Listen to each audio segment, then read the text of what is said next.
আসসালামু আলাইকুম, this is from Ahnaf test the world. চলে এলাম আরেকটি নতুন ভিডিও নিয়ে।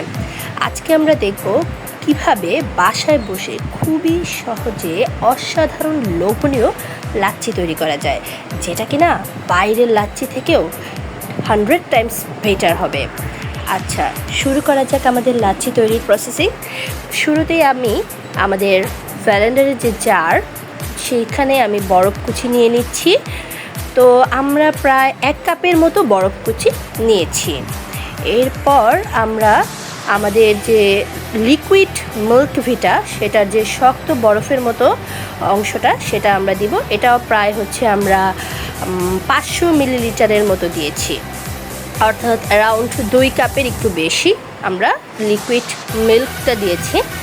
লিকুইড মিল্কটা দেওয়ার একটা কারণ, এটি একটু ভিন্ন স্টাইল। দেওয়ার কারণ হচ্ছে যেন টেক্সচারটা আরও বেশি ঘন এবং গাঢ় হয়। এরপর চলে আসলাম আমরা আমাদের মিল্ক পাউডার, সেটা আমরা 1 টেবিল চামচের মতো একটা মিল্ক পাউডার অ্যাড করব। এরপর আমরা প্রায় 1 থেকে 1.5 টেবিল চামচের মতো চিনি অ্যাড করব। তারপর 1 পিঞ্চের মতো আপনার একটু সল্ট অ্যাড করতে হবে, কারণ আমার আম্মু বলে লবণ সকল মিষ্টি জাতীয় খাবারের মধ্যে একটা স্বাদের ব্যালেন্স ক্রিয়েট করে। এরপর আমাদের মেইন যে প্রধান ইনগ্রেডিয়েন্টস, আমাদের দধি, আমরা এখানে যেটা পিওর যে সুইট একটা ইয়গার্টটা বা দধিটা আছে, সেটা আমরা ব্যবহার করছি। তো সেটা আমরা প্রায় 3 কাপের মতো আমরা এখানে দধি নিয়েছি। আমাদের যে টেবিল চামচ দিয়ে আমি দিচ্ছি, কিন্তু এটার মেজারমেন্ট কাপে যদি আপনারা মেজার করেন, তাহলে এখানে প্রায় 3 কাপের মতো দধি নেওয়া হয়েছে। এরপরে আমরা সব কিছু একসাথে জারে অ্যাড করে এখন ব্লেন্ড করে ফেলবো।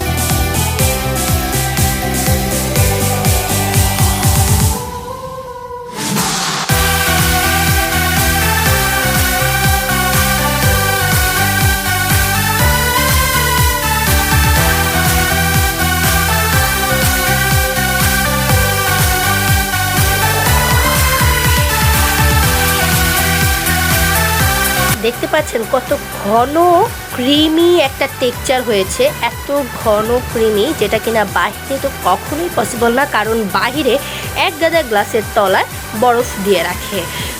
কনসিস্টেন্সিটা আর কি একটু বড় দেখানোর জন্য বা ঘন দেখানোর জন্য, বাট এখানে পিওর একদম লাচ্ছি, যেটা অরিজিনাল, যে বেশি বরফও নয়, বেশি কিছু ফেক ইনগ্রেডিয়েন্টস নয়, অরিজিনাল সব কিছু ইনগ্রেডিয়েন্টসে এবং সম্পূর্ণ ভিন্ন স্টাইলে আপনারা উপভোগ করুন এখন আমাদের আহনাফ টেস্ট দ্য ওয়ার্ল্ড দ্বারা তৈরিকৃত এই অসাধারণ লাচ্ছি। লাইক, সাবস্ক্রাইব করে পাশে থাকবেন। ধন্যবাদ।